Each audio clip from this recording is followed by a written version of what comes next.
श्री गणेशाय नमः। श्री सीतारामचंद्र अभ्याम नमः। श्री महर्षि वाल्मीकि परिणीत श्रीमद् वाल्मीकि रामायण अयोध्या कांड दूसरा सर्ग।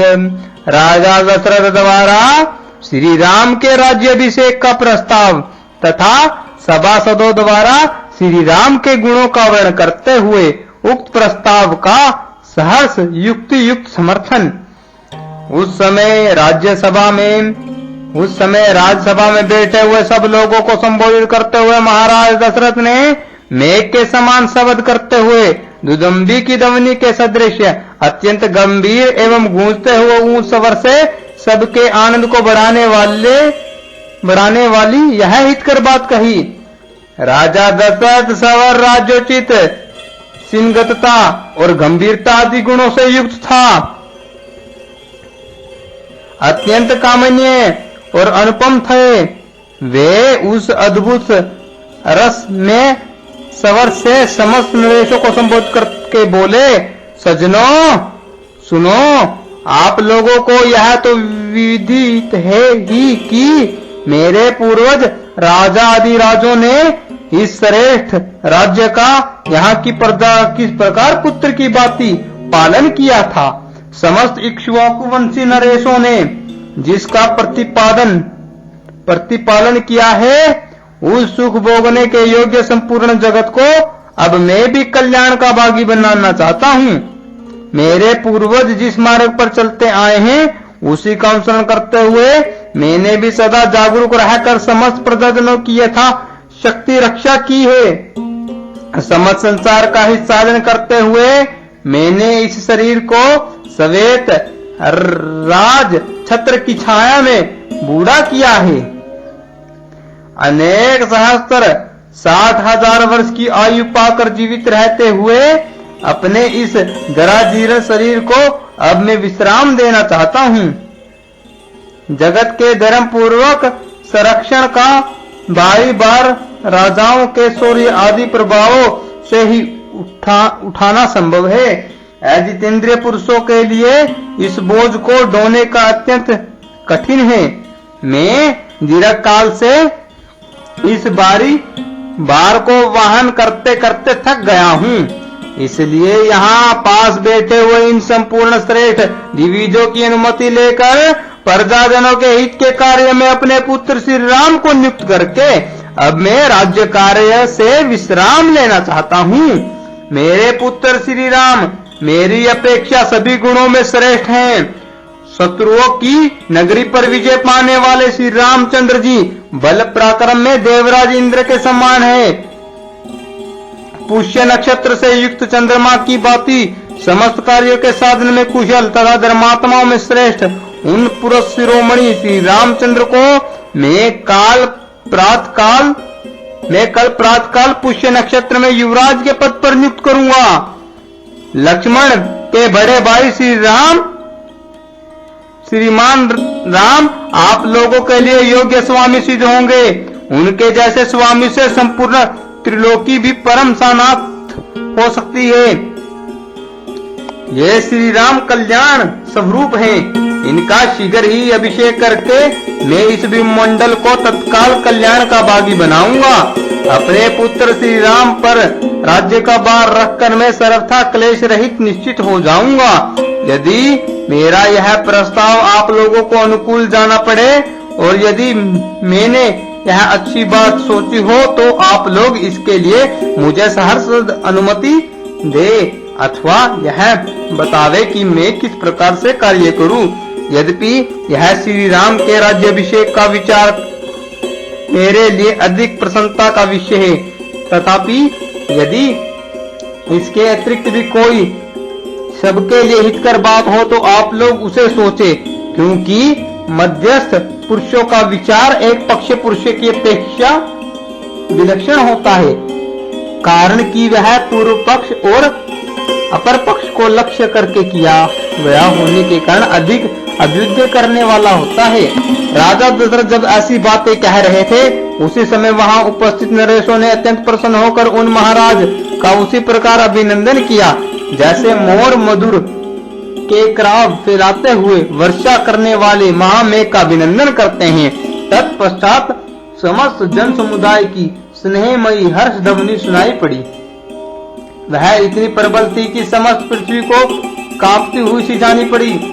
धर्म और अर्थ के ज्ञाता महाराज दशरथ के अभिप्राय को पूर्ण रूप से जानकर संपूर्ण ब्राह्मण और सेनापति नगर और जनपद के प्रधान व्यक्तियों के साथ मिलकर परस्पर सलाह करने के लिए बैठे और मन से सब कुछ समझकर जब वे एक निश्चय पर पहुंच गए, तब बूढ़े राजा दशरथ से इस प्रकार बोले, पृथ्वीनाथ सुनिए, आपकी अवस्था कई हजार वर्ष की हो गई है, आप बूढ़े हो गए हैं। अंत पृथ्वी के पालन में समर्थ अपने पुत्र श्री राम का अवश्य ही युवराज के पद पर अभिषेक कीजिए।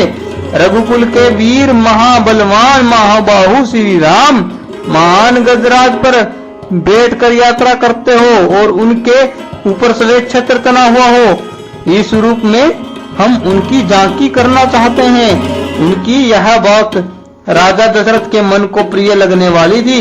उसे सुनकर राजा दशरथ अनजान से बनकर उन सब के मनोभाव को जानने की इच्छा से इस प्रकार बोले, राजागण बताओ, मेरी यह बात सुनकर जो आप लोगों ने श्री राम को राजा बनाने की इच्छा प्रकट की है, इसमें मुझे यह संशय हो रहा है कि जिसे आपके समक्ष उपस्थित करता हूँ, आप इसे सुनकर इसका यथार्थ उत्तर दे। मैं धर्म पूर्वक इस पृथ्वी का निरंतर पालन करता रहा हूँ, फिर मेरे रहते हुए आप लोग महाबली श्री राम को युवराज के पद पर क्यों देखना चाहते हैं? यह सुनकर वे महात्मा नरेश नगर और जनपद के लोगों के साथ राजा दशरथ से इस प्रकार बोले, महाराज सुनिए, आपके पुत्र श्री राम में बहुत से कल्याणकारी सद्गुण हैं। देव सुनिए, देवताओं के तुल्य बुद्धिमान और गुणवान श्री रामचंद्र जी के सारे गुण सबको प्रिय लगने वाले हैं और आनंददायक हैं। हम इस समय उनका यह किंचित वर्णन कर रहे हैं, आप उन्हें सुनिए। प्रजानाथ सुनिए, सत्य पराक्रमी श्री राम देवराज इंद्र के समान दिव्य गुणों से संपन्न हैं। इक्ष्वाकु कुल में भी यह सबसे श्रेष्ठ हैं। श्री राम संसार में सत्यवादी, सत्यपरायण और सत्य पुरुष है। साक्षात श्री राम ने ही अर्थ के साथ धर्म को भी प्रतिष्ठित किया है। यह प्रजा को सुख देने में चंद्रमा की और क्षमा रूपी गुण में पृथ्वी की समानता करते हैं। बुद्धि में बृहस्पति और बल पराक्रम में साक्षात शशिपति इंद्र के समान हैं। श्री राम धर्मज्ञ, सत्य प्रतिज्ञ, शीलवान, अदोषदर्शी, शांत, दिन दुखियों को संत्वना प्रदान करने वाले, मृदु भाषी, कृतज्ञ, जितेंद्र, कोमल स्वभाव वाले, स्थिर बुद्धि, सदा कल्याणकारी, असूया रहित, समस्त प्राणियों के प्रति प्रिय वचन बोलने वाले और सत्यवादी है। वे बहुश्रुत विद्वानों, बड़े बूढ़ों तथा ब्राह्मणों के उपासक हैं। सदा ही उनका संग किया करते हैं। इसलिए इस जगत में श्री राम की अनुपम कीर्ति, यश और तेज का विस्तार हो रहा है। देवता, असुर और मनुष्य के संपूर्ण अस्त्रों का उन्हें विशेष रूप से ज्ञान है। वे सांग वेद के यथार्थ विद्वान और संपूर्ण विद्याओं में भलीभांति निष्णात हैं। भरत के बड़े भाई श्री राम गांधर वेद संगीत शास्त्र में भी इस भूतल पर सबसे श्रेष्ठ है। कल्याण की तो वे जन्मभूमि है। उनका स्वभाव साधु पुरुषों के समान है। हृदय उदार और बुद्धि विशाल है। धर्म और अर्थ के प्रतिपादन में कुशल, श्रेष्ठ। ब्राह्मणों ने उन्हें उत्तम शिक्षा दी है। वे ग्राम अथवा नगर की रक्षा के लिए लक्ष्मण के साथ जब इस संग्राम भूमि में जाते हैं, उस समय वहां जाकर विजय प्राप्त किए बिना पीछे नहीं लौटते। संग्राम भूमि से हाथी अथवा रथ के द्वारा पुनः अयोध्या लौटने पर वे पूर्ववासियों से सब जनों की भांति प्रतिदिन उनके पुत्रों, अग्निहोत्री की अग्नियों और स्त्रियों, सेवकों और शिष्यों का कुशल समाचार पूछते रहते हैं। जैसे पिता अपने और पुत्र का कुशल मंगल पूछता है, उसी प्रकार वे समस्त पूर्ववासियों से क्रमश उनका सारा समाचार पूछते रहते हैं। पूरा सिंह श्री राम ब्राह्मणों से सदा पूछते रहते हैं कि आपके शिष्य आप लोगों की सेवा करते हैं ना। क्षत्रियों से यह जिज्ञासा करते हैं कि आपके सेवक कवच आदि से सुसज्जित हो और आपकी सेवा में तत्पर रहते हैं ना। नगर के मनुष्यों पर संकट आने पर वे बहुत दुखी हो जाते हैं और उन सब के घरों में सब प्रकार के उत्सव होने पर उन्हें पिता की बातें प्रसन्नता होती है। वे सत्यवादी महान जुनरधर वृद्ध पुरुषों के सेवक और जितेंद्र है। श्री राम पहले मुस्कुरा कर वार्तालाप आरंभ करते हैं। उन्हें संपूर्ण हृदय से धर्म का आश्रय ले रखा है। वे कल्याण का सम्यक आयोजन करने वाले हैं। निंदनीय बातों की चर्चा में उनकी कभी रुचि नहीं होती। उत्तरोत्तर उत्तम युक्ति देते हुए वार्तालाप करने में वे साक्षात बृहस्पति के समान हैं। उनकी बोहें सुंदर है, आंखें विशाल और कुछ ललिमा लिए हुए हैं। वे साक्षात विष्णु की बातें शोभा पाते हैं। संपूर्ण लोगों को आनंदित करने वाले श्री राम शूरता, वीरता तथा पराक्रम आदि के द्वारा सदा प्रजा का पालन करने में लगे रहते हैं। उनकी इंद्रियां राग आदि दोषों से दूषित नहीं होती। इस पृथ्वी की तो बात ही क्या है, वे संपूर्ण त्रिलोकी की भी रक्षा कर सकते हैं। उनका क्रोध और प्रसाद कभी व्यर्थ नहीं होता। जो शास्त्र के अनुसार प्राण दंड पाने के अधिकारी हैं, उनका ये नियम पूर्वक वध कर डालते हैं तथा जो शास्त्र दृष्टि से अवैध हैं, उन पर ये कदापि कुपित नहीं होते। जिस पर ये संतुष्ट होते हैं, उसे हर्ष में भरकर धन से परिपूर्ण कर देते हैं। समस्त प्रजाओं के लिए कामिनीय तथा मनुष्यों का आनंद बढ़ाने वाले मन और इंद्रिय के संयम आदि सद्गुणों द्वारा श्री राम वैसे ही शोभा पाते हैं जैसे तेजस्वी सूर्य अपनी किरणों से शोभित होते हैं। जैसे सर्वगुण संपन्न लोकपालों के सम्मान प्रभावशाली एवं सत्य पराक्रमी श्री राम को इस पृथ्वी की जनता अपना स्वामी बनाना चाहती है। हमारे सौभाग्य से आपके वे पुत्र श्री रघुनाथ जी प्रजा कल्याण करने में समर्थ हो गए हैं तथा आपके सौभाग्य से वे मृषि नंदन कश्यप की भांति पुत्रोचित गुणों से संपन्न हैं। देवताओं, असुरों, मनुष्य, गंधर्वों और नागों में से प्रत्येक वर्ग के लोग तथा इस राज्य और राजधानी में भी बाहर भीतर आने जाने वाले नगर और जनपद के सभी लोग सुविख्यातशील स्वभाव वाले श्री रामचंद्र जी के लिए सदा ही बल, आरोग्य और आयु की शुभकामना करते हैं। इस नगर की बूढ़ी और युवती सब तरह की स्त्रियां सवेरे और सायकाल में कंग्रजित होकर परम उदार श्री रामचंद्र जी के युवराज होने के लिए देवताओं से नमस्कार पूर्वक प्रार्थना किया करती हैं। देव बताइए, उनकी वह प्रार्थना आपके कृपा प्रसाद से अब पूर्ण होनी चाहिए।